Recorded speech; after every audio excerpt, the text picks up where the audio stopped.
El Señor. Padre eterno, Señor, te damos gracias, Rey amado, te bendecimos, te exaltamos, te glorificamos en esta noche. Gracias, Dios eterno, porque nos permites una vez más estar aquí en tu presencia, Señor, reunidos, Rey de la Gloria, Señor, para escudriñar tu palabra, Señor, permitir que tu Santo Espíritu siga hablándonos, enseñándonos, llevándonos, Señor, a renovarnos en nuestra manera de pensar, especialmente en lo que respecta a todo lo que tiene que ver con el fin de los tiempos, Señor, y verlo, Señor, como tú, Señor, lo ves y como quieres que lo entendamos, Rey de la Gloria. Te damos gracias, Rey Eterno, ponemos este tiempo en tus manos, las vidas de aquellos que se irán conectando, Señor, los que no puedan conectarse hoy también. Pedimos por cada uno de ellos y te damos gracias en el precioso nombre de Jesús. Amén. Amén, amén. Ok, bueno, entonces vamos a ir a qué?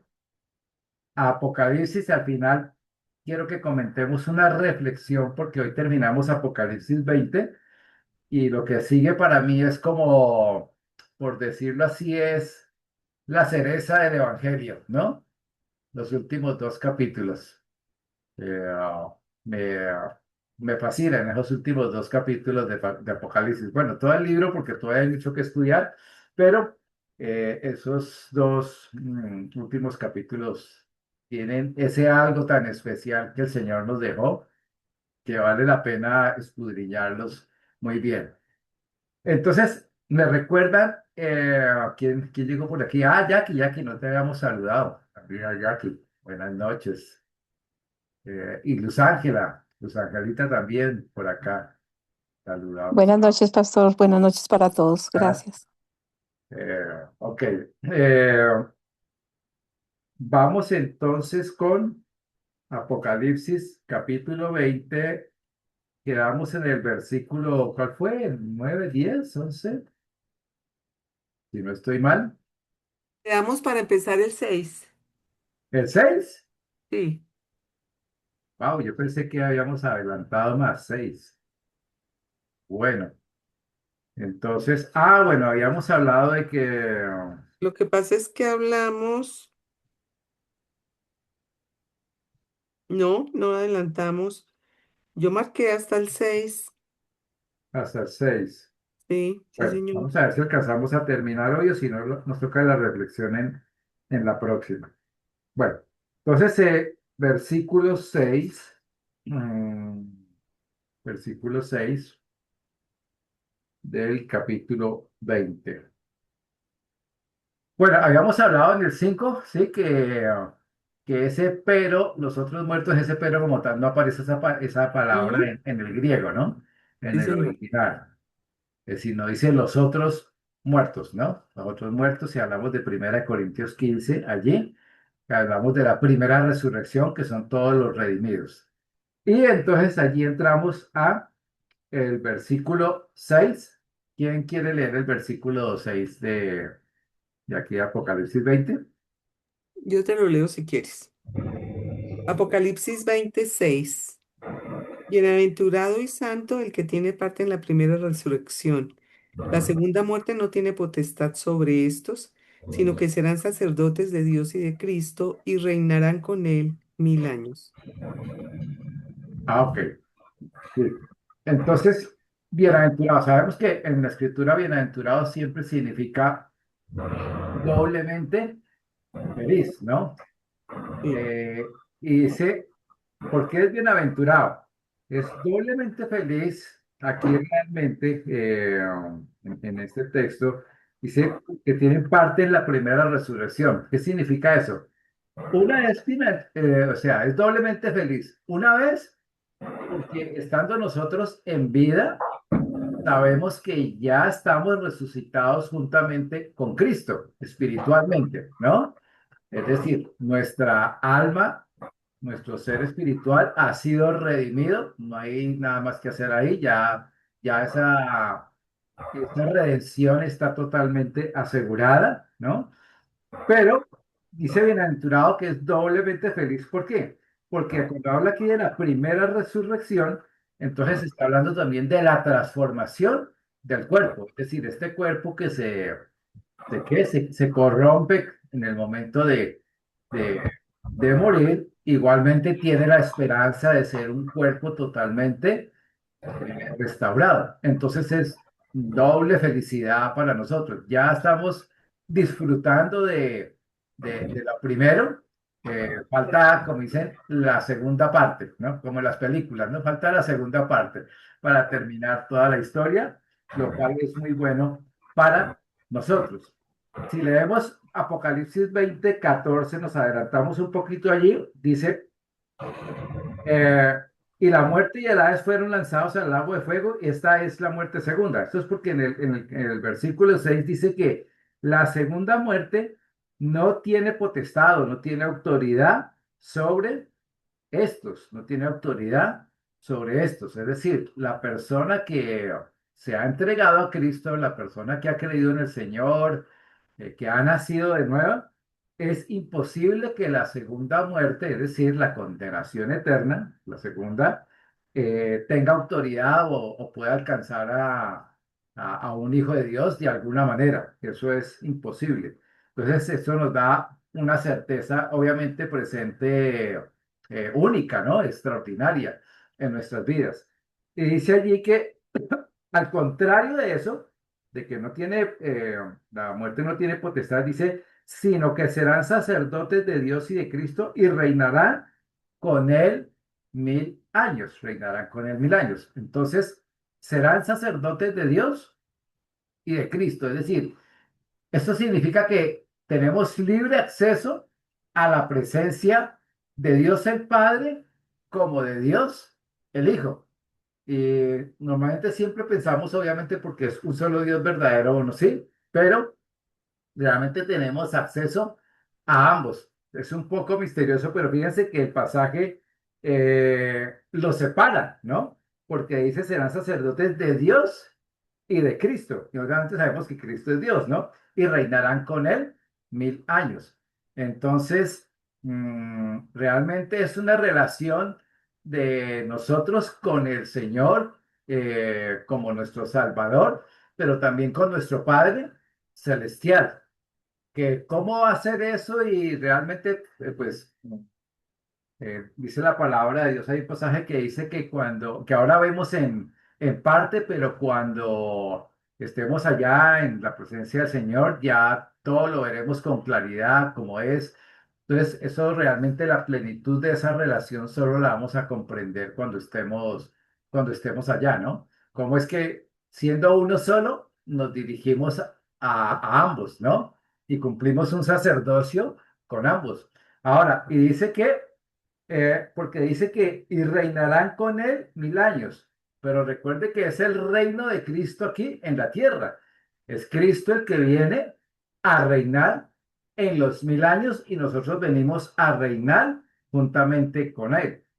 Eh, en la escritura, realmente, o especialmente hablando del milenio del Nuevo Testamento, nunca parece como que el Padre viene a reinar en el tiempo de los 1000 años. Pero también es un poco, o sea, no es tan fácil decir como que Él no está, porque obviamente la presencia de Dios está en todos lados y ellos son uno solo. Porque en el Antiguo Testamento, eh, el milenio, lo que se conoce, nosotros lo conocemos como el milenio, pero ese tiempo de renovación en la tierra que aparece tanto en el Antiguo Testamento, es evidente que para los judíos están hablando de el Mesías esperado por ellos, va a ser el Mesías, pero ellos tienen el concepto de que Mesías es uno solo, no es Cristo y el Padre como nosotros lo entendemos y lo sabemos, ¿no?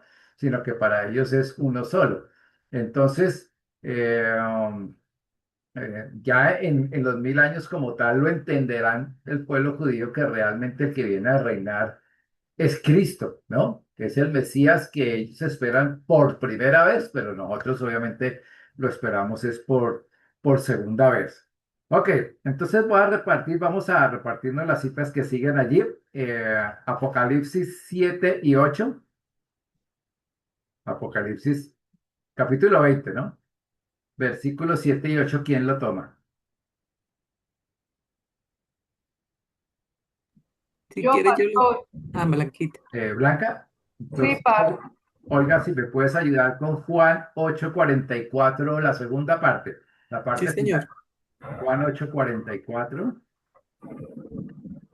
Eh, ¿Quién más tiene así Biblia a la mano que tenga listo ahí el versículo 9 de Apocalipsis 20? ¿Alguien lo tiene allí? Yo, Blanca. 7, 8 y 9. Sí, pastor. Ok. Y Isaías 2:3. Yo te lo leo si quieres. Isaías 2:3. Bueno, vamos hasta allí. Allí está Isaías 2:3. Mm, ok. Leamos entonces los versículos 7 y 8. Recordemos que se repite mucho cuando los 1000 años, los 1000 años, los 1000 años. Sí. Y esta es una clara referencia de que estamos hablando de 1000 años literales, ¿no? Ok. Amén. Cuando los 1000 años se cumplan, Satanás será suelto de su prisión y saldrá a engañar a las naciones que están en los 4 ángulos de la tierra, a Gog y a Magog, a fin de reunirlos para la batalla, el número de los cuales es como la arena del mar. ¿Cuál batalla? Hasta ahí, hasta el 8. Ok. Bueno, aquí entonces han pasado 1000 años, ¿no? El enemigo, como lo vimos en la vez pasada, ha sido encadenado, las puertas del Hades, del infierno están selladas, ¿no? El ángel allí lo tiene encerrado en el abismo, ¿no? Lo tiene encerrado en el abismo allí. Y pasan 1000 años y al final de los 1000 años es suelto nuevamente el diablo, ¿no? Nuevamente es suelto de allí de su prisión. Y, y dice allí que sale a engañar a las naciones, todas las naciones la gente que se ha multiplicado durante esos 1000 años, a Gog y a Magog. Aquí hay que distinguir que este Gog y Magog no es el Gog y Magog de Ezequiel capítulos 37, 38, que después lo vamos también a estar estudiando, que es la guerra que digamos que se aproxima ahorita ya muy pronto, ¿no? Ya viene muy pronto esa guerra de Gog y Magog. Y vemos cómo las naciones se están acomodando hoy en día, ¿no? Contra Israel. Entonces, precisamente esta semana, algo que estábamos viendo era cómo Turquía estaba como un poco silenciosa con todo el conflicto que hay ahorita, ¿no? Pero ya esta semana, Turquía, en cabeza del presidente Erdogan, pues habló de sus intenciones eh, y hasta habló de cómo Turquía en algún momento debe recuperar Jerusalén nuevamente, ¿no? Porque recordemos que los turcos con el Imperio Otomano tuvieron dominio sobre Jerusalén por varios siglos. Entonces habló de la importancia de levantarse como pueblo apoyando a Irán, apoyando a Siria, en unión con Rusia, y esa es precisamente esa coalición de naciones de la que habla Ezequiel 37, 38, que para estos días parece que se están empezando ya como a ajustar, ¿no? Son como las piezas de un rompecabezas que en este tiempo están empezando a ajustarse todas y vemos cómo se aproxima muy rápido la guerra de Gog y Magog de Ezequiel. Pero, como digo, no hay que confundir con este Gog y Magog que es al final de los 1000 años, ¿no? Es al final de los 1000 años. Gog siempre representa a un príncipe, ¿no? Y Magog es una reunión de naciones como tal, un territorio. Entonces, pero Gog siempre se refiere como a un príncipe, en Ezequiel también habla que es como un príncipe, es decir, eh, como gobernantes, ¿no? Los que están ahí a cargo de estas naciones. Ahora, lo interesante de todo esto es que recordemos que la población obviamente va a crecer durante esos 1000 años, ¿no? Y toda la gente que van haciendo a lo largo de esos 1000 años tendrán que poner su fe también en Cristo, en el Mesías, ¿no? Para tener la experiencia realmente de un nuevo nacimiento. Eh, Muchos van a ser salvos, pero otros evidentemente, por lo que leemos en este pasaje, van a hacer una profesión de fe, pero que no es genuina, es decir, falsa. Creen a su manera y estos son los que dice la escritura que dice allí que va a salir a engañarlos, ¿no?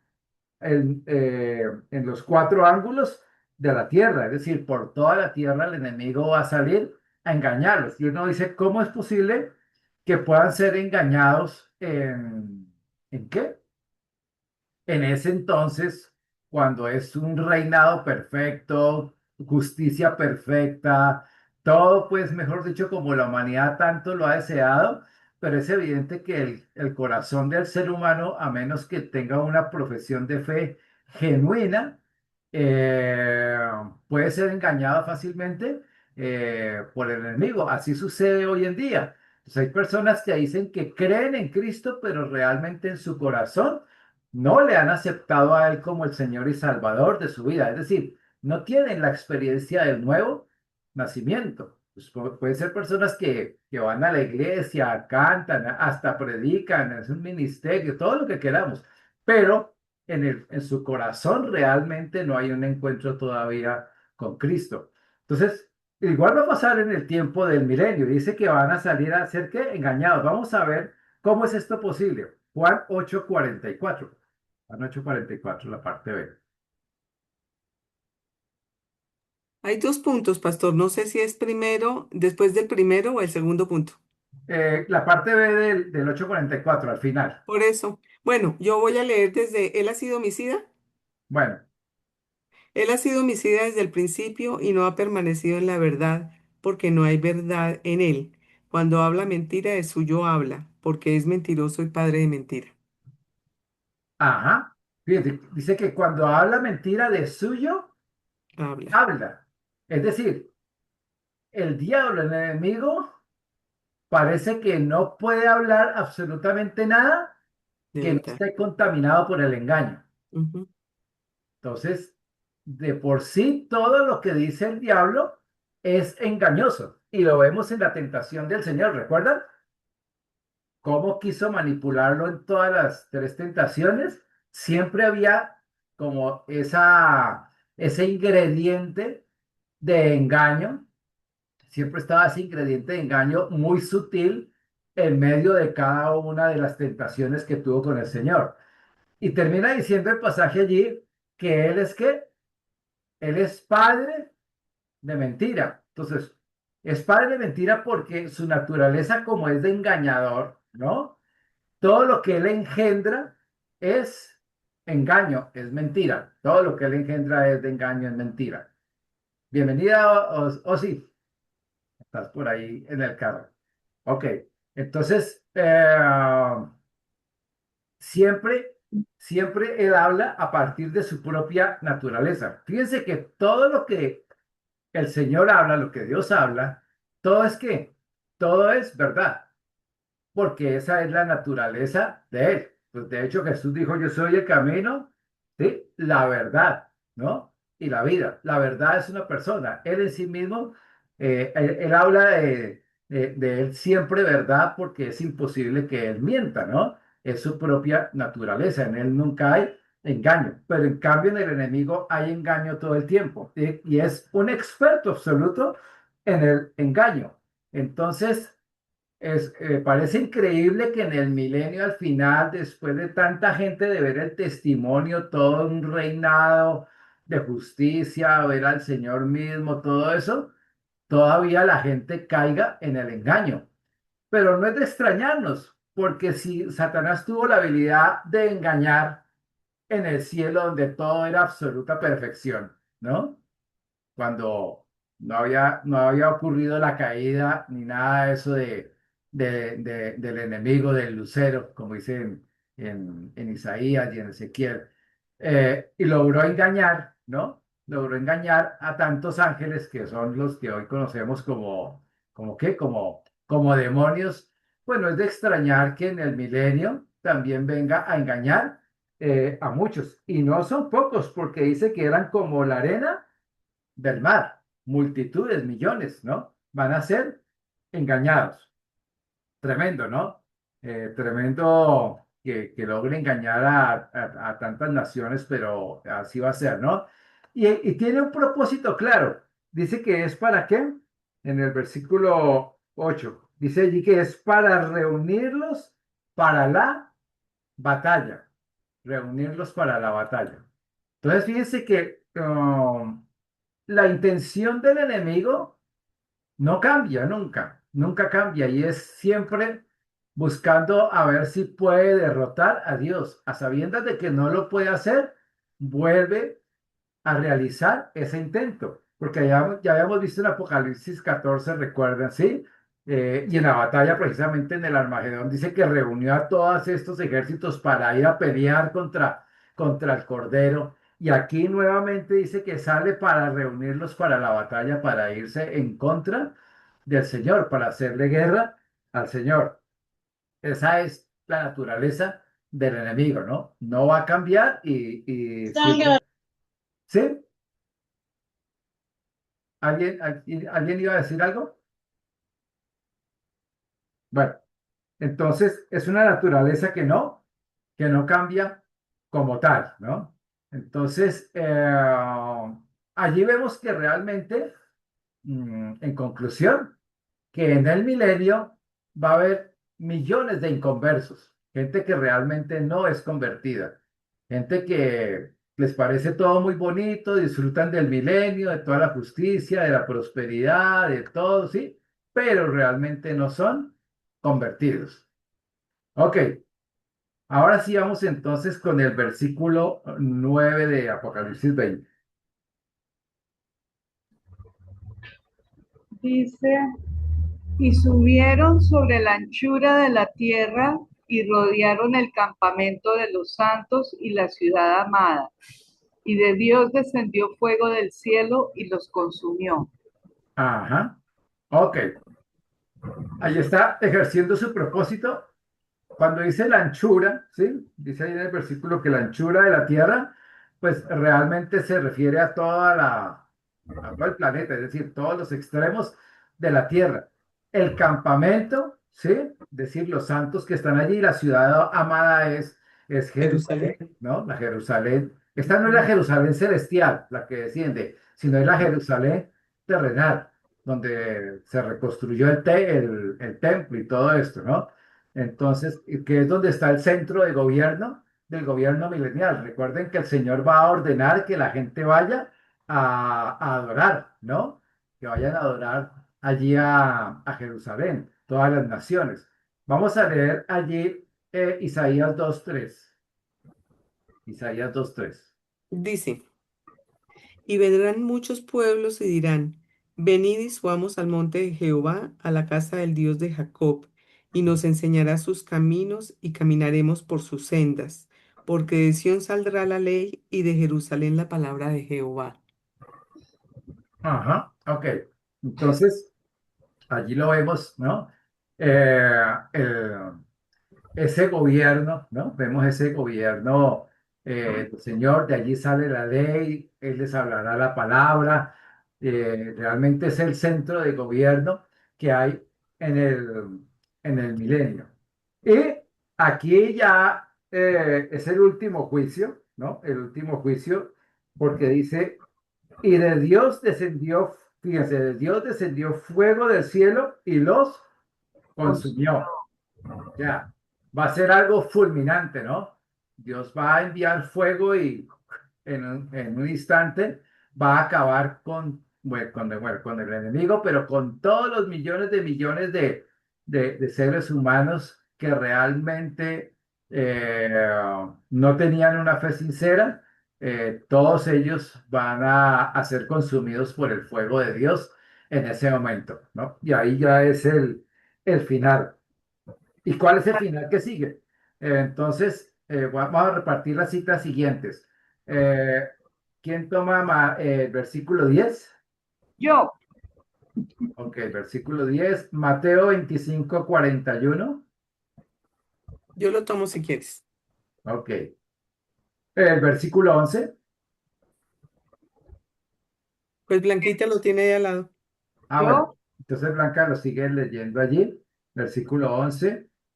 Y también podemos leer algunas citas acá. Daniel 7:26.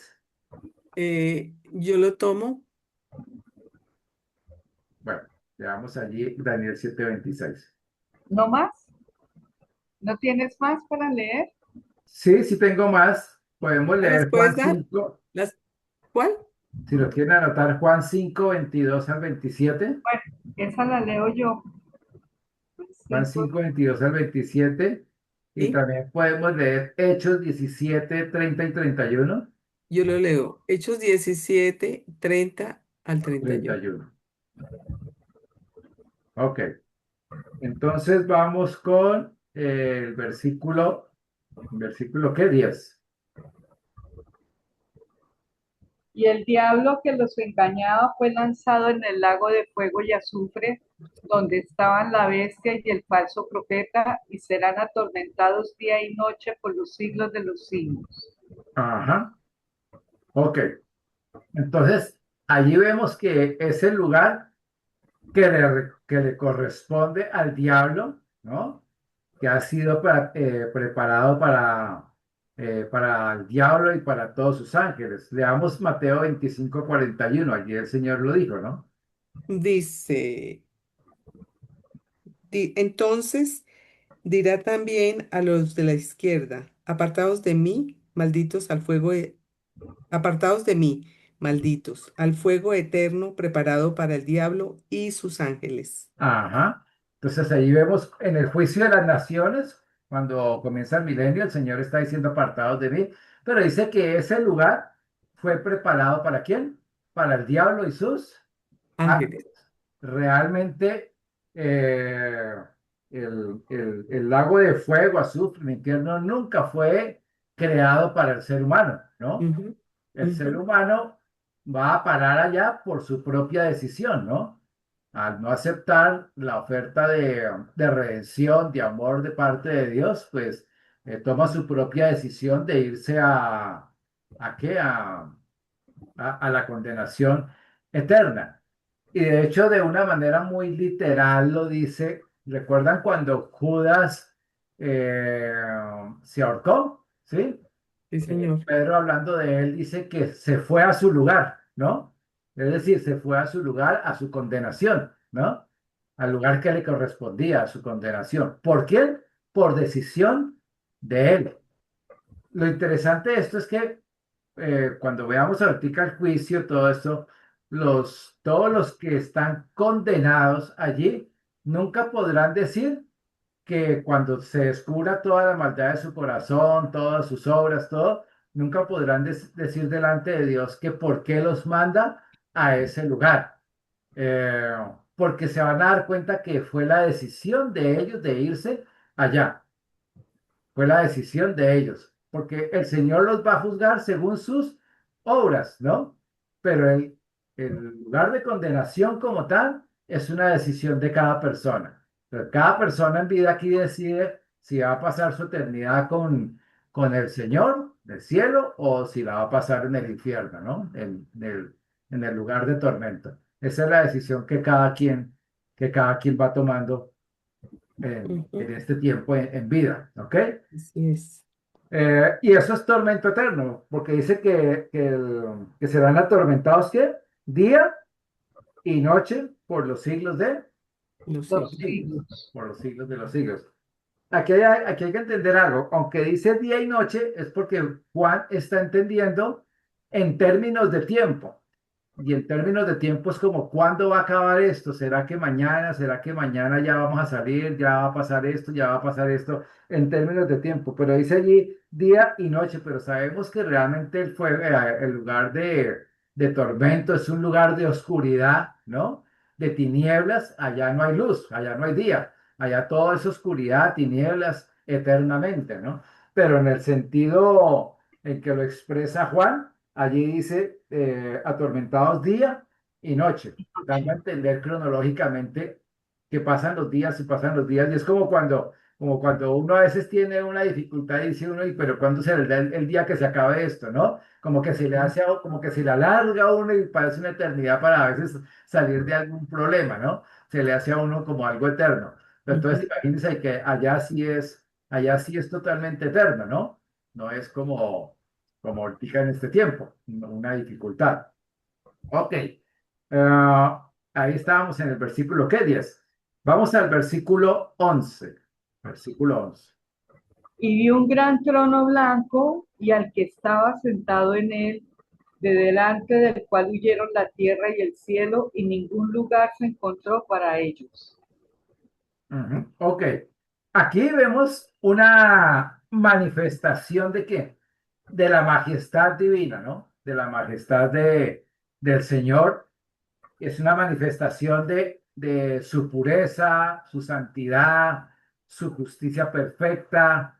Eh, el trono blanco como tal es un estrado de juicio en este momento, ¿no? Como en las cortes, ¿no? Es el estrado de juicio donde van a ser juzgados todos los que van a la eterna condenación. Pero el trono blanco habla de justicia perfecta, ¿no? De santidad, de pureza. O sea, no hay ni siquiera una mala intención de parte de Dios en ese juicio. En estos días precisamente escuchamos aquí el comentario de una persona que hablaba de la condición de la gente y decía, no, pues es que yo creo que Dios es amor y al final, si Dios es amor, pues Él va a perdonar a todo el mundo y todo el mundo va a vivir feliz en la eternidad y todo el mundo va a perdonar. Pero ese es un amor mal entendido, porque es que el amor de Dios es un amor santo, ¿sí?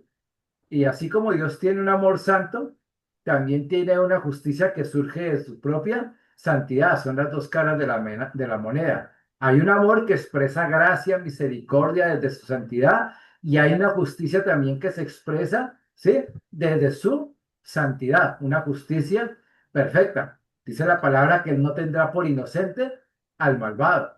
Y el que niega a Cristo, el que no lo acepta, pues es contado como por malvado, ¿no? Que no es redimido. Entonces, es un trono blanco que es un estrado de justicia. eh, y no solo eso, ¿sí? Sino que dice que algo interesante que dice es que él estaba sentado en el trono. Es decir, Dios está tranquilo en su trono, nada se le ha salido del control, todo lo que él está haciendo allí es perfecto. Y vamos a ver que esa referencia del Mesías que está sentado en el trono lo encontramos en varios pasajes.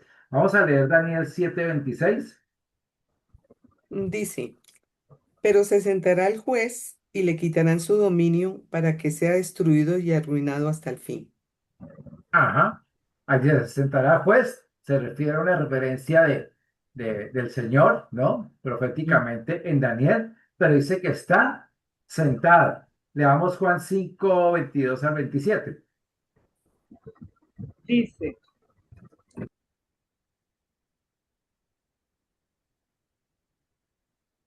Juan 5, ¿quién lo tenía? Creo que Blanquita. Blanca María, no Blanca. podía prender el micrófono. Ya, porque el Padre a nadie juzga, sino que todo el juicio dio al Hijo, para que todos honren al Hijo como honran al Padre. El que no honra al Hijo, no honra al Padre que le envió. De cierto os digo, el que oye mi palabra y cree al que me envió, tiene vida eterna, y no vendrá a condenación, mas ha pasado de muerte a vida. De cierto os digo, viene la hora y ahora es, cuando los muertos oirán la voz del Hijo de Dios y los que la oyeren vivirán.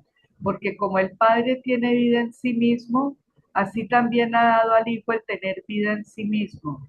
Y también le dio autoridad de hacer juicio por cuanto es el Hijo del Hombre. Ajá. Amén. Entonces, allí vemos que a Jesús se le ha entregado todo el juicio. A Ujú. él se le entregó la tarea de, ¿de qué? De morir en la cruz, de redención, y al vencer en la muerte y el pecado, todo, ¿sí? También adquirió el derecho de ejecutar todo el juicio. Entonces dice que el Padre le ha entregado todo el juicio ¿a quién? Al Al Hijo, hijo. al Hijo.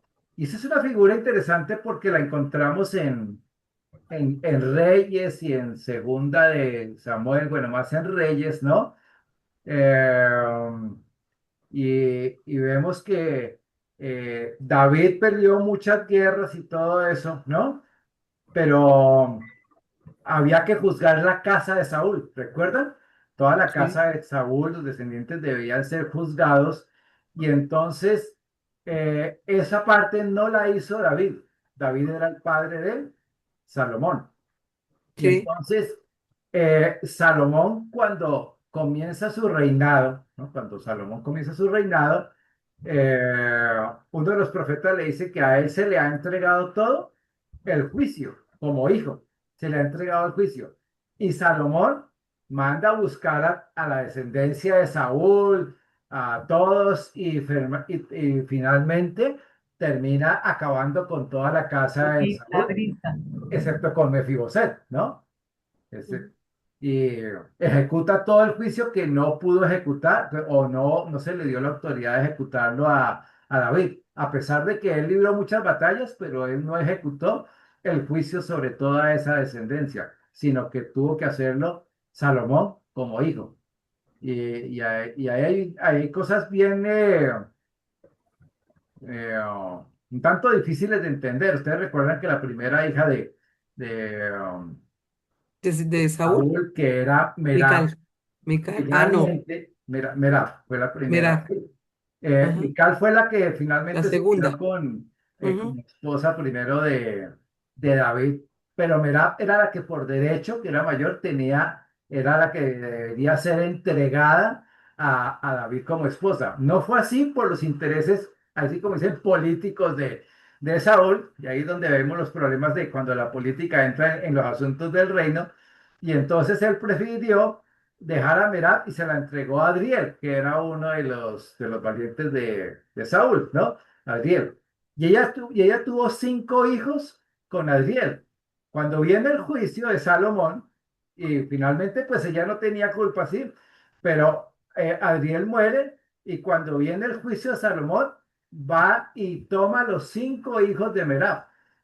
Pues la que quedó viuda y abandonada fue David y mandó tomar los 5 hijos de Merab y a todos los mandó a ahorcar, a todos. Salomón. Sí. Y no quedó ni uno. Pero Es eso lo hizo es Salomón. una historia muy dura, ¿no? Muy ¿Cierto, fuerte, ¿no? pastor? Eso lo hizo fue Salomón. ¿Cómo? Eso lo hizo fue Salomón. Salomón, sí. Perdón, no, eso lo hizo fue David. Ese sí lo hizo fue David. El de los hijos de Merab. Sí, el de los hijos de Merab sí lo hizo fue David. Ah, ok. No, perdón, me equivoco, fue Salomón. Claro, porque si tú dices que le dio la Sí, autoridad al fue hijo, y en Salomón. ese tiempo era Salomón, Sí, fue Salomón el que tomó los hijos de y Merab. por gracia solamente David Sí. extendió su gracia con Mefiboset. Ajá. Entonces, eh, pero todos los 5 hijos tuvieron que ser ejecutados, todos. Y los otros 70 hijos que había de descendientes, todos también fueron ejecutados, todos. Y es una figura precisamente de este juicio, ¿no? Que se le entrega a juicio. Bueno, leamos Hechos 17, 30, 31. Hechos 17, 30, 31. Pero Dios, habiendo pasado por alto los tiempos de esta ignorancia, ahora manda a todos los hombres en todo lugar que se arrepientan, por cuanto ha establecido un día en el cual juzgará al mundo con justicia por aquel varón a quien designó, dando fe a todos con haberle levantado de los muertos. Ajá. Entonces, a través de Cristo va a ser juzgado absolutamente todos, ¿no? Y él está sentado en su trono, ¿no? A la diestra del Padre y va a juzgar, tiene el absoluto control.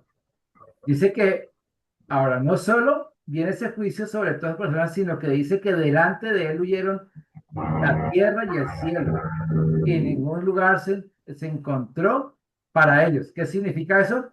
Que es una desaparición total de la tierra y el cielo como lo conocemos, ¿no? De esta tierra presente.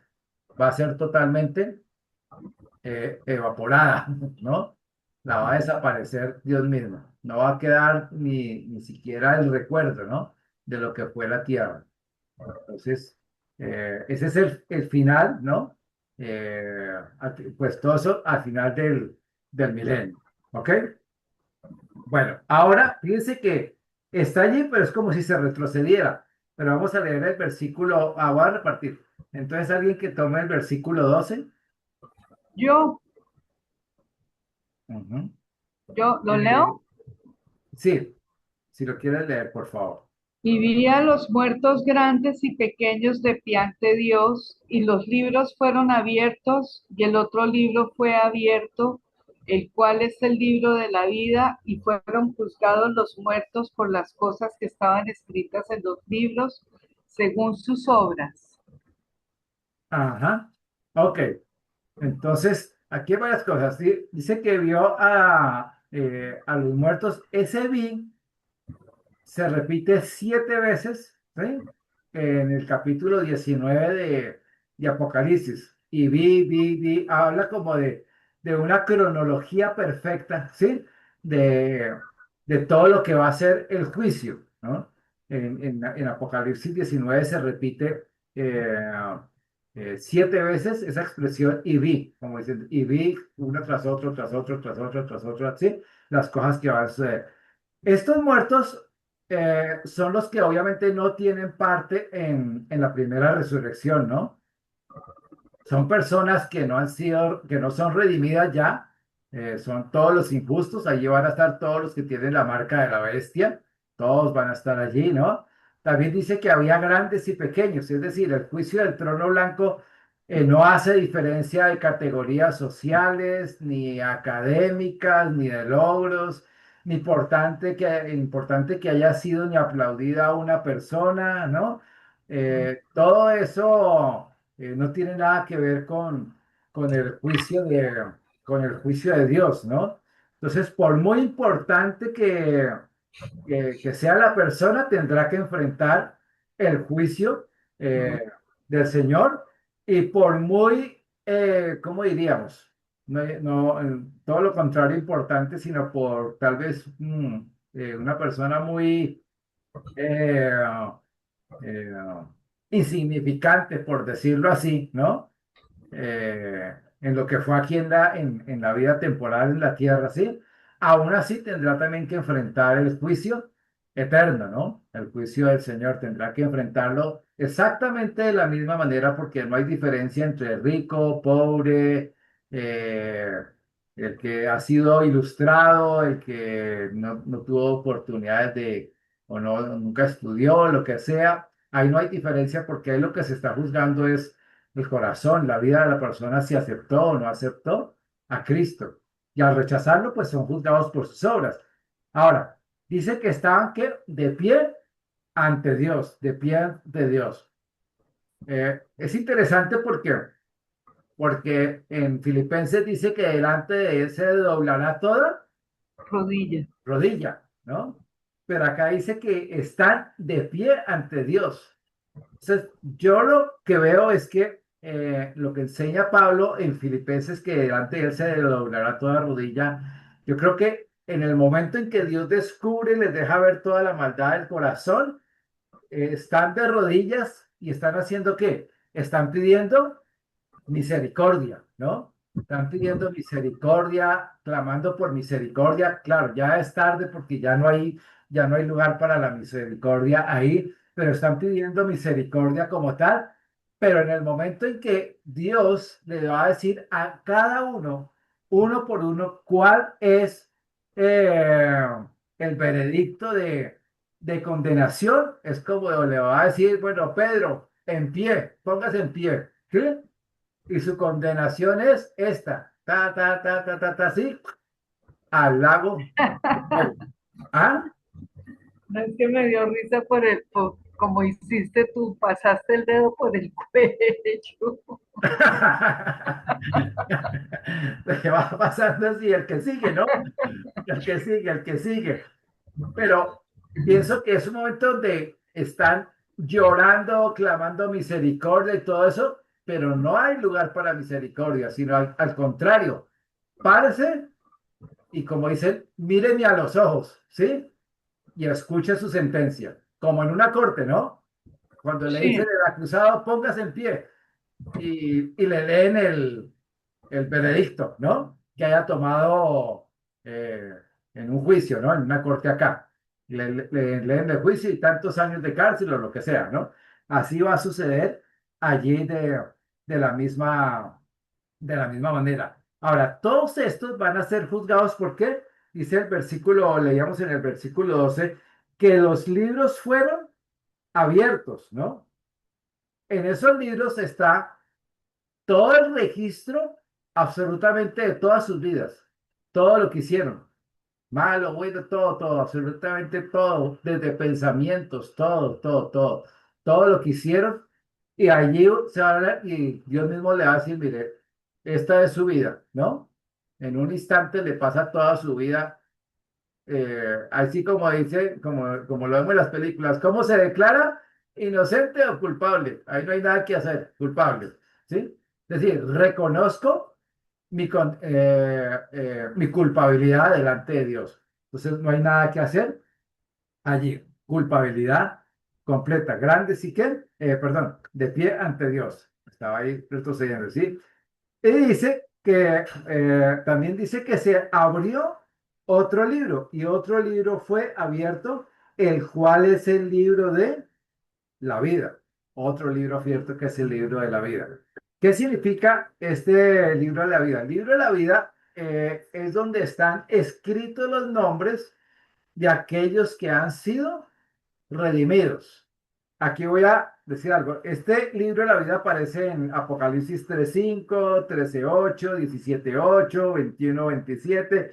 Bueno, todo esto lo hemos visto. Podemos leer, voy a leer aquí el 21:27. Dice, adelantándonos, ¿no? No entrará en ella ninguna cosa inmunda o que hace abominación y mentira, sino solamente los que están escritos en el libro de la vida del Cordero. Entonces, yo he estado estudiando porque ustedes saben que hay algunos pasajes de la Escritura que dice que el que venza no borraré su nombre del libro de la vida. Y es como si diera a entender en algún momento dado que la salvación se perdiera, pero no.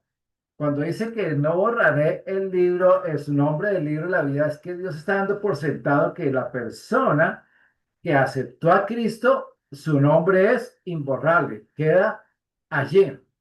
Pero potencialmente todos los seres humanos, cuando un ser humano nace en este mundo, su nombre inicialmente está escrito en el libro de la vida. Está allí escrito en el libro de la vida. Pero llega al final de su vida y en el final de su vida no se arrepintió, no conoció al Señor y lo siguiente que sucede es que en ese momento que su nombre es borrado, su nombre es borrado, porque recordemos que todos los seres humanos, eh, absolutamente todos los seres humanos son creación de Dios y, y en el amor de Dios por el mundo entero, pues tiene la posibilidad de acceder a la vida eterna. Y todos sus nombres están ahí escritos. Pero a medida que la gente va rechazando el amor de Dios, lo que va haciendo Dios es que borrando, borrando, borrando, borrando esos nombres. Entonces, cuando llega el momento en que se haga el libro, dice, aquí en este libro no está su nombre, ya no aparece su nombre acá.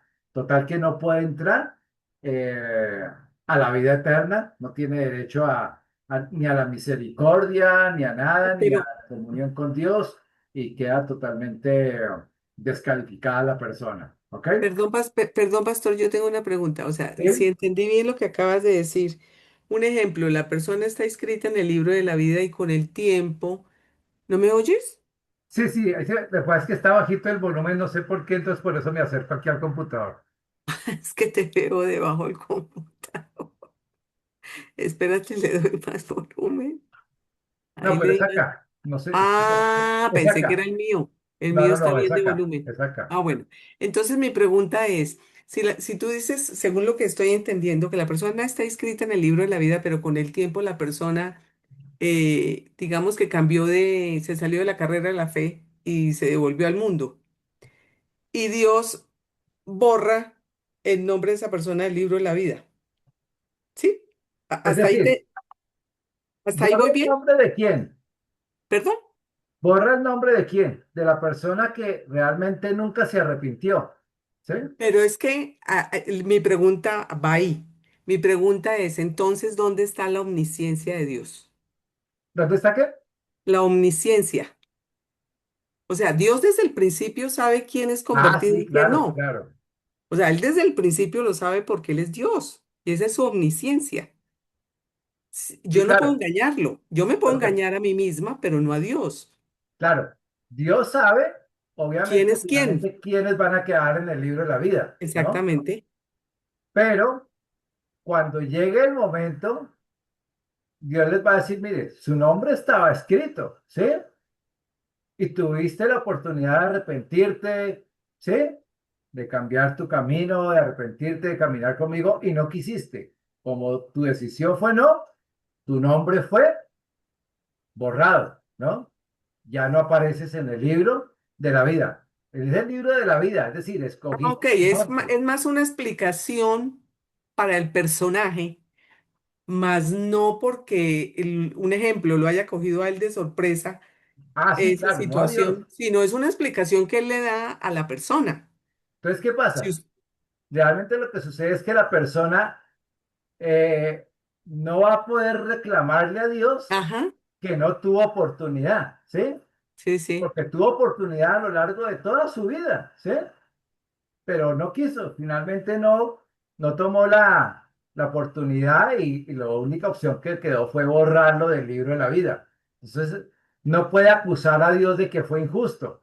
Tuviste toda la oportunidad. El Señor le va a decir, ¿te acuerdas cuando esta persona te habló de mí, de mi misericordia, de mi perdón de pecados, todo eso?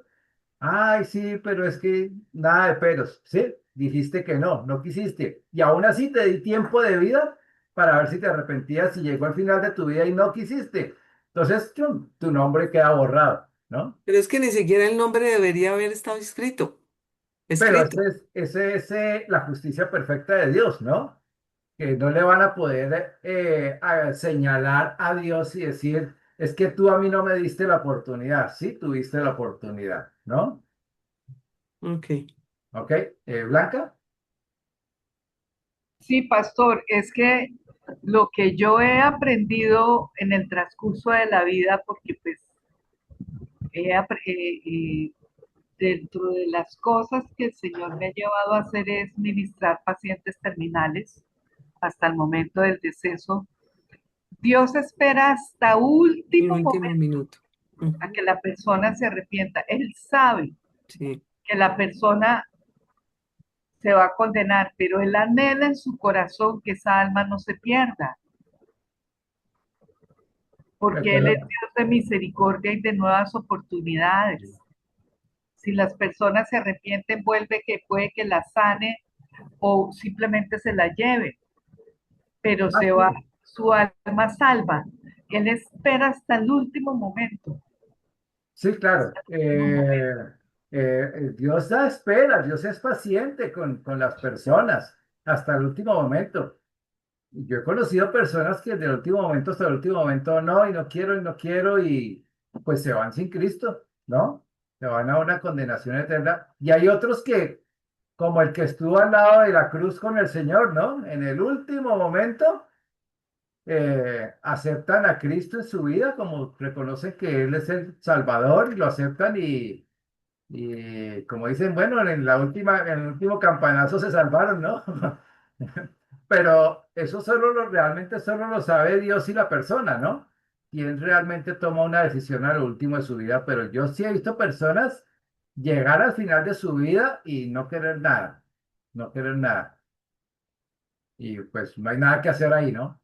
Entonces, Eh, pero hay otras personas que realmente pues uno no sabe, ¿no?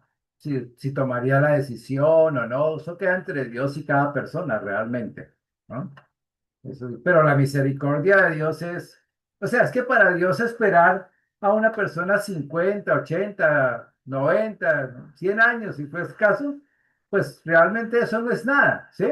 Porque Dios vive en la eternidad, esperarlo 80 años, eso no es nada. De hecho, la Escritura dice que Él es paciente, esperando a que todos vengan al arrepentimiento. Ya hablando pues, de la historia de la humanidad como tal, ¿no? Dios espera que todos vengan al arrepentimiento. Sabemos que no todos van a llegar, pero Dios es totalmente paciente, ¿no? ¿Ok? Bueno, entonces seguimos acá, digamos, ¿en qué? Bueno, el otro fue el libro de la vida. Entonces ya vemos allí que unos están, otros no están allí en este libro. Vamos con el versículo 13 de Apocalipsis. Si quieres te lo leo. Sí, Y el mar entregó los muertos, Yo, es ¿perdón? que peleó con ese micrófono que da gusto. Dice, y el mar entregó los muertos que había en él, y la muerte y el Hades entregaron los muertos que había en ellos, y fueron juzgados cada uno según sus obras. ajá. Ok, bueno. Ese el mar acá, ¿no? Esa expresión de el mar realmente no se refiere al mar que nosotros conocemos. Muchas veces el mar se refiere a zonas amplias en la escritura eh, o a otros como lugares.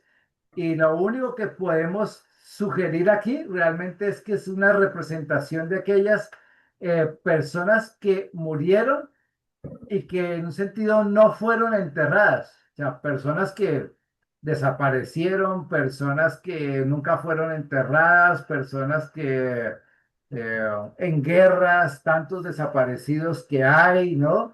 En el mar, cuando se ahogan, las personas se van al fondo del mar, nunca son enterradas, no se les da sepultura, y los familiares pues los dan por desaparecidos. Entonces, realmente dice, ese mar es como esa representación de aquellos que, que nunca realmente tuvieron pues ese paso eh, aquí en la tierra a su cuerpo de ser sepultado, ¿no? Eh, el creyente, por el contrario, normalmente cuando se refiere al creyente, al convertido, ¿sí?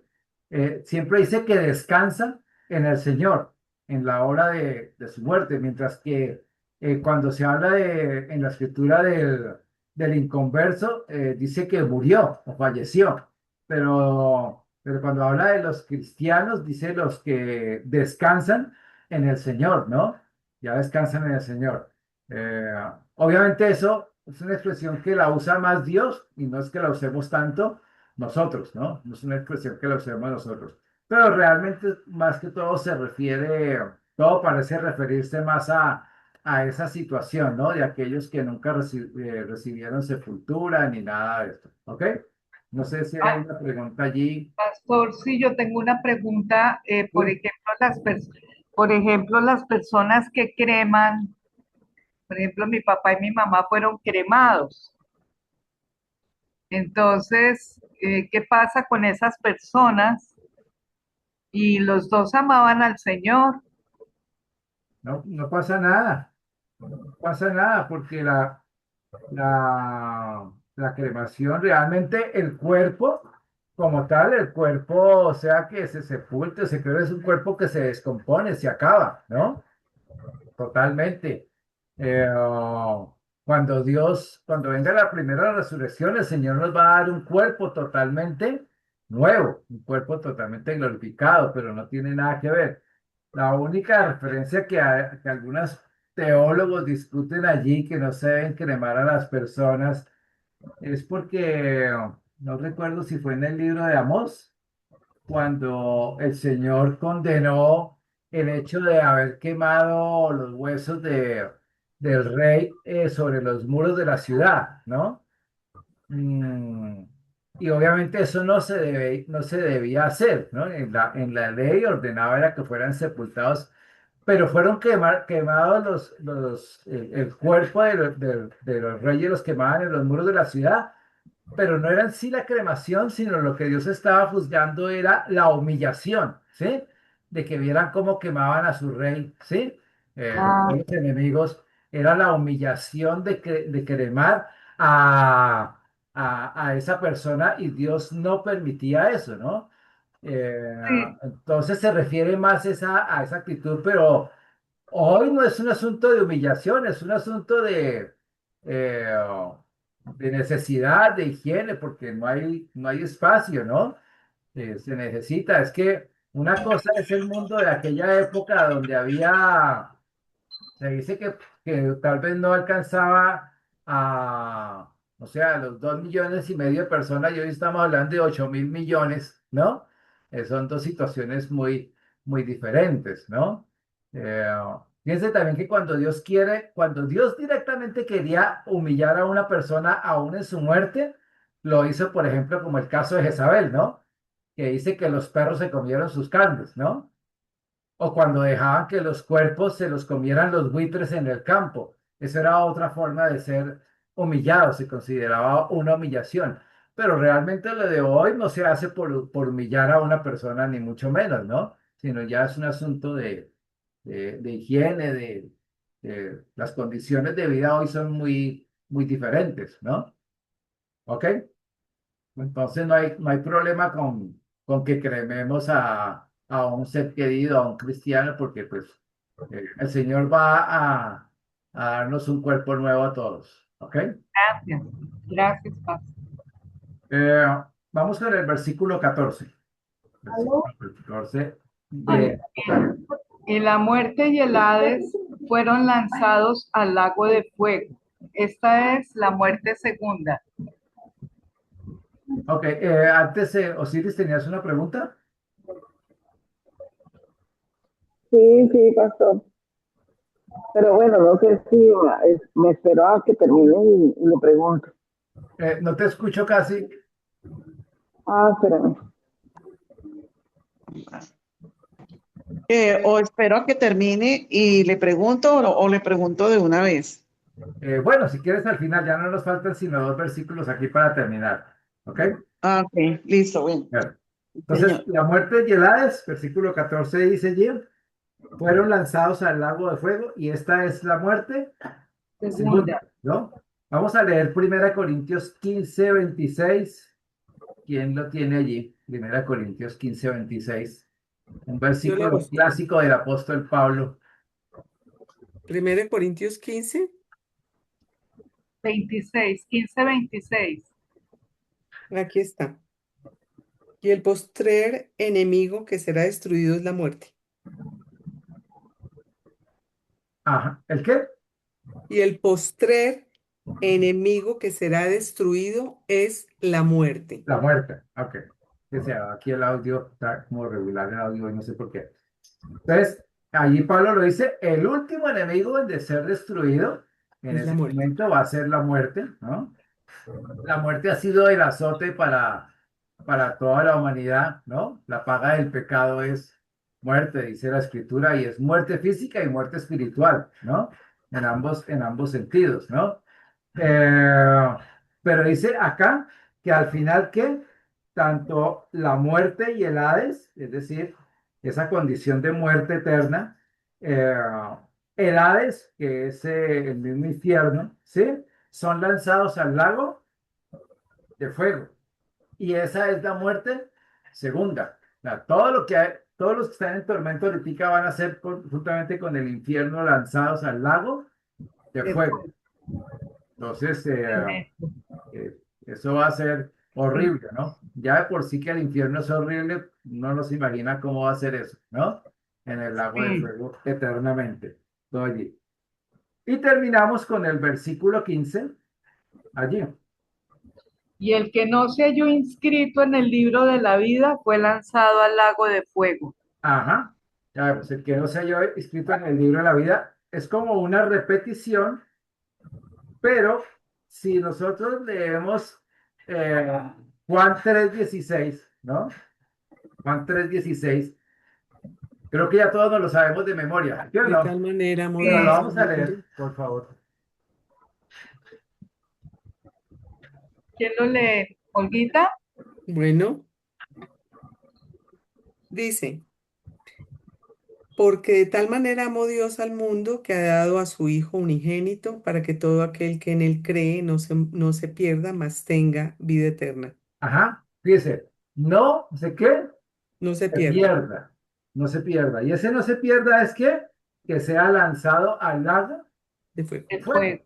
precisamente. No se No se condene. pierda, no sea lanzado al lago de fuego. Entonces, allí vemos, sí, que todas las personas que rechazan el amor de Dios, ¿no? Que no aceptaron a Cristo como el Señor, el Salvador de sus vidas, finalmente irán a esa condenación porque no va a aparecer allí el nombre de ellos, ¿no? El nombre de ellos. Amén. ¿Alguna pregunta hasta allí? Ahora sí, Osi, sí, la pregunta que tenías. O si el micrófono. Oh, sí, prende el micrófono. Ay, aló, aló. Sí. ¿Me oye? Sí, Aló. ¿Oye? sí. Bueno, mira, pues lo que pasa es que escuché en un estudio bíblico No se te escucha que casi, O si no se te entiende, suena muy gangoso. suena raro. Es que escuché en un, ay, caramba. Ahora sí. Ok, Bueno, es que escuché en un estudio bíblico que dos cosas.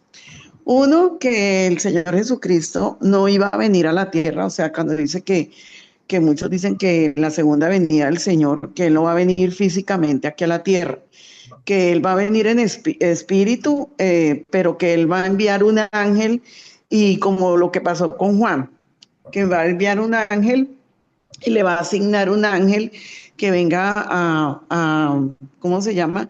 Como un Juan, a vivir con nosotros aquí en Montesión, ¿sí? sí. Pero que él no iba a venir físicamente, no, porque él ya está, él se murió y él se fue para el cielo y que no iba a volver acá en carne y hueso, sino en espíritu, pero que él iba a Ah, asignar un ángel y que iba a escoger a una persona aquí, un ser humano acá, para que lo mismo que pasó con Juan. ajá. Y otro es que, por ejemplo, los muertos, ¿para dónde se van? Porque unos dicen que no vamos a ir al cielo porque no vamos a ir a vivir al cielo, que nosotros vamos a vivir es aquí con el Señor en la tierra y que nosotros tenemos que prepararnos para vivir aquí en la tierra con Él, que nosotros no vamos a ir al cielo y que pues eso entonces lo del rapto me quedó a mí como, me quedé pensando porque que no va a haber rapto ni nada, sino que porque nosotros no vamos a ir a vivir allá, y que él tampoco va a venir acá a la tierra. Bueno, Es un meollo ahí que yo, la verdad, me quedé como confundida con eso. bueno, eso sí es abiertamente una falsa doctrina, porque dice Hechos 1, versículo 11, dice, cuando el Señor ascendió, ¿recuerdan el día de la ascensión del Señor? Dice, los Sí. cuales también le dijeron, varones Galileos, ¿por qué estáis mirando al cielo? Este mismo Jesús que ha sido tomado de vosotros al cielo, así vendrá como le habéis visto ir al cielo. O sea que el Señor sí regresa tal como le hemos visto el Señor. Aleluya. El Señor se fue glorificado y regresa glorificado. Y ya lo vimos en Apocalipsis Ujú. eh, en el capítulo Y 19. En Tesalonicenses también dice que él vuelve, que él viene Claro, aquí. ¿Qué y no dice la son pocas las Biblia? escrituras, o sea, hay cualquier cantidad de escrituras que dicen que el Señor Pero regresa. lo del rapto, pastor, o sea, nosotros íbamos a la iglesia, se iba a ser raptada, ¿y a dónde nos vamos? ¿Para dónde nos Claro, vamos? ¿Para el cielo? claro, nos vamos al cielo y nos vamos a tres cosas: al tribunal de Cristo, a las Sí. bodas del Cordero y a tomar la cena juntamente con él. O sea, la cena, las bodas y el Pero, tribunal de Cristo. pero a la segunda venida del Señor, que creo que es en la guerra de Armagedón, venimos con Él. Ahí Sí, regresamos con él, exactamente. Y regresamos a Regresamos con Él a reinar vivir con él. regresamos con Él a vivir en la nueva Jerusalén. sí, ahí está la Nueva Jerusalén, pero realmente vamos a reinar con él aquí en la tierra. O sea, vamos a administrar Ah, toda ok. la tierra, ¿sí? Y los muertos cuando se mueren, ¿para dónde van? ¿Para unos van para el cielo y el otro van para el infierno? ¿Sí? No hay ¿Cómo más, es? no hay más. El que tiene a Cristo en su corazón va para el cielo, así como el Señor le dijo al malhechor de uno de los lados de él, que le dijo, hoy mismo estarás conmigo en el paraíso, ¿sí? Lo mismo para nosotros. Sí, Entonces, y ahí pues obviamente podríamos leer muchas escrituras, pero nos morimos y lo que sigue es que inmediatamente pasamos a estar presentes con el Señor, ¿no? sí, Y sí, los que no aceptaron a Cristo, pues se van a una condenación eterna, ¿no? Se van sí. al lugar de tormento, ¿no? Porque dicen Esperando que el no, que los juicio. muertos, que las personas que se mueren dormidas, que están dormidas y que cuando vuelva el Señor, unos dicen que cuando vuelva el Señor nos vamos a despertar, si nos morimos, pues los que están muertos se van a despertar y los vivos pues nos vamos a transformar con el Señor, o bueno, No, pero que no, que los muertos están durmiendo. no, los muertos no están durmiendo. Los muertos están o presentes en el Señor o están en la condenación. Esa de estar durmiendo lo toman precisamente el pasaje de Tesalonicense cuando dice que no os entristezcáis, sí, de los que han partido acerca de los que duermen, ¿sí? Pero eso es una figura de dicción que se llama en español. Si uno va al original, cuando dice los que duermen, ¿sí? ¿Se refiere a qué? Se refiere a los que han pasado a la presencia del Señor, los que duermen. Los otros van a la condenación eterna. Entonces, duermen es en el sentido de que el cuerpo duerme, en el sentido de que más adelante va a ser resucitado, se va a levantar, ¿sí? De la muerte, ese cuerpo se va a levantar de la muerte. Por eso se usa esa figura de dicción de decir que duermen. Pero no es que tengamos un sueño eterno y no seamos conscientes de las cosas, no. Vamos a estar presentes con Él. Es más, vemos, por ejemplo, en la transfiguración, aún antes de Cristo, antes de que Cristo se encarnara, vemos en el monte de la transfiguración cómo aparecen Moisés y Elías hablando con el Señor, ¿no? Entonces estaban presentes con el Señor, estaban presentes en el cielo, pero en ese momento aparecen en el monte de la transfiguración, ya están presentes con el Señor. Entonces no es que estén durmiendo y como un largo sueño, como invernando, esperando a que un día el Señor los devuelva como a la vida, no. Ya tenemos la vida eterna, ¿no? La tenemos la vida eterna Sí. inmediatamente. Después podemos profundizar un poco mirando hartos pasajes, ¿no? Acerca de esto, pero no hay como un estado intermedio, ¿ve? Intermedio, ¿ok? Eh, Sí, bueno, pastor. No, Carolina, pues imagínate que me salieron con eso, que no, quien dijo que él no iba a volver, porque él ya se fue no. ya vino y se murió y se fue él resucitó y se fue para el cielo, no va a volver. El que va a volver es un ángel, él va a enviar un ángel a que hable, No, eso es una ¿cómo falsa se llama? Lo doctrina. que hizo con Juan, eh, le, le, ¿cómo se llama? ¿Cómo dice esa palabra? Le revele a esa persona pues vivamos acá con esa persona, pero que lo iba a volver. No. Regresa, tal y como lo leímos aquí en Hechos y en muchas escrituras, ¿no? El mismo Señor en Mateo 24 él dice que él vendrá como el relámpago que sale del oriente al occidente, ¿sí? Y dice también que todo ojo le verá, ¿no? Todo ojo le va a ver. Exacto, El Señor vuelve con sí, poder en las nubes. Todo, ¿no? sí. Carolina, ¿tenías una pregunta? Sí, Gracias, pastor, es pastor, que, gracias. Sí, Ok. sí, señor, es que mucha gente dice que ellos no están en el cielo por lo que dice Juan 3, que dice 13, nadie subió al cielo sino el que descendió del cielo, el Hijo del Hombre que está en el cielo.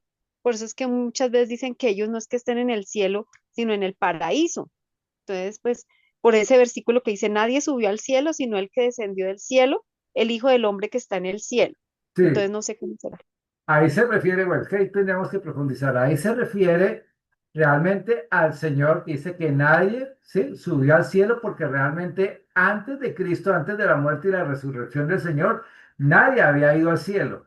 Estaban en el paraíso que era el Hades, ¿no? El lugar de los que estaban esperando la redención, y en la otra mitad del Hades, por decirlo así, estaban en condenación. Pero después vemos en Efesios, ¿sí?, que dice que el Señor llevando cautiva la cautividad, ¿sí?, ascendió y descendió y dio dones a los hombres. Entonces, todos estos que estaban allí en espera, cuando el Señor Jesús resucitó, fueron llevados con él al cielo, fueron llevados juntamente con él al cielo. Ahí estaban Abraham, todos los patriarcas, bueno, todos los creyentes, hasta antes de que Cristo resucitara. Cuando Cristo resucita, todos ellos juntamente se ascienden con el Señor. Y dice que el Señor llevó cautiva la cautividad, o sea, estaban todos cautivos, fueron llevados al cielo. Y dice, y dio dones a los hombres, dando a entender que descendió en el poder del Espíritu Santo sobre todos los hombres, que es la experiencia que hoy tenemos, pues cada uno de nosotros, ¿no? Todos los creyentes, ¿ok? Amén, gracias. Bueno, para pasar al capítulo 21 y 22, les voy a dejar una tarea, esto es para una reflexión, ¿no? Y es revisar cómo está mi relación frente al regreso del Señor, cómo es mi relación con Dios frente al regreso del Señor. Entonces, si quieren, pueden anotar allí, si tienen cómo anotar allí. eh, bueno, si no, después aquí está la grabación, lo leen y lo anotan allí. Un punto es leer Juan capítulo 14 versículos 2 y 3 y lo confrontan contra Apocalipsis 3:10. Es decir, hacen eh, como un paralelo, lo miran, poniendo atención a que, a cuando el Señor habla de la morada, ¿sí? En ambos pasajes, los que moran y la morada. Jesús está preparando una morada y los que moran en la tierra, ¿no? Entonces, eh, ¿qué nos dice el Señor con respecto a eso? ¿Qué significa para nosotros? Lo segundo es, ¿sí?, ¿realmente nos preparamos para su venida? Aquí vamos a leer estos pasajes. Santiago 5:8, segunda de Pedro 3:12, ¿no? Vamos a leer segunda de Timoteo 4:8, ¿no? En segunda de Timoteo 4:8 vamos a ver si es algo que deseamos, ¿sí? Que realmente estamos deseando en nuestro corazón, o como lo dice Santiago 5:7, ¿sí? Eh, que estamos esperando, creemos en el regreso del Señor, y lo estamos esperando. ¿Cuál sería como la diferencia entre lo que dice Timoteo, segunda Timoteo 4:8 y Santiago 5:7? Y también leemos lo de Santiago 5:8 y segunda de Pedro 3:12, ¿no? A ver qué conclusiones sacamos allí, ¿no? Y de esos, un tercero sería, eh, ¿cuál es el conflicto que se puede generar en nosotros hoy, ¿no? Y cómo lo entendemos correctamente a la luz de Filipenses 1, del 21 al 25. ¿Cómo lo podemos entender correctamente a la luz de Filipenses 1, del 21 al 25? Simplemente lo que el Señor, lo que cada uno pueda ver, cómo está mi relación en la venida con Dios, qué tan preparado estoy, qué es lo que realmente espero, ¿no? Frente a los familiares que todavía no son creyentes, conocidos que no son creyentes, qué espero yo acerca de la venida del Señor, todo eso, ¿no? Eh, el mundo de hoy, todos tenemos familiares que no son creyentes, seguramente, entonces, ¿qué espero yo frente a eso en relación con la venida del Señor? Y todo esto, ¿por qué? Esta reflexión es importante porque es bueno tener un corazón bien preparado para el capítulo 21 y 22 de Apocalipsis, y como les decía al comienzo, es como decir la cereza del pastel, ¿no? La cereza de todo el pastel. Allí es donde entramos realmente a la razón eterna de nuestras vidas, ¿no? Realmente lo que estamos y lo que debemos prepararnos desde ya para nuestras vidas. Amén. Entonces, ahí la grabación la Amén. escuchan y ¿qué? Y y vuelven a tomar esos versículos al final. Vamos a Ok, orar, vamos a orar, darle gracias gracias, al pastor. Señor por este tiempo. Padre de la gloria, Señor, bendecimos tu nombre, te exaltamos, te glorificamos, Dios amado. Gracias, Rey eterno, Señor, por lo que nos has permitido ver hoy, tu perfecta justicia, Señor. Al final, tú vas a orar justamente también con aquellos que no quisieron aceptar tu oferta de gracia, de misericordia, de perdón, Señor, para sus vidas. Y vemos que tu juicio es justo, Rey de la gloria. Te damos gracias, Rey eterno, Señor, y recordamos que por eso seguimos en la tarea, Señor, de ser sal y luz para todos aquellos que aún no te conocen. Oramos por ellos, especialmente por los que están cerca de nosotros, Señor, para que nos permita, Señor, llegarle, Señor, con tu palabra, Señor, a sus vidas, Rey de la Gloria. Te damos gracias, Señor, y ponemos esta semana que viene en tus manos, en el precioso nombre de nuestro Señor Jesús. Amén y amén. Amén.